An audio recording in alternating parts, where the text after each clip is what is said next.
দাদাদের ছেড়ে এই সবুজ শ্যামল বাংলাদেশে এসে বসবাস শুরু করছি। আহ কি শান্তি। Nagin, nagin, nagin, nagin, nagin, dancing tonight. আহ তোমার নাচে সন্তুষ্ট হইয়া তোমারে আমার 101তম বিবি বানাইলাম। যাও বাসর ঘরে অপেক্ষা করো, দুমাইয়া বংশ বিস্তার হবে। হুজুর, বাংলাদেশে আইসা তো সেলিব্রিটি হয়ে গেলাম। আমগো কাছে তো কাঁচা বাদাম হিরো আলম ফেল। নেটে ঢুকলেই খালি আমগো ছবি।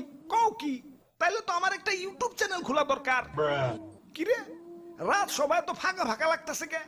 সেনাপতি কো? ও R15 কিনতে গেছে, লগে একটা গোপ্রো ক্যামেরাও। ও ব্লগিং শুরু করবো। আর মন্ত্রী কো? মন্ত্রী তো বিয়া করতে গেছে, কাপল ব্লগ শুরু করবো। পরে বুইড়া বেডি বিয়া করতে কইও, আর নামের আগে প্রিন্স লাগাইতে কইও, ভালো মার্কেট পাইবো। হুজুর, ওই, ওই, ওই,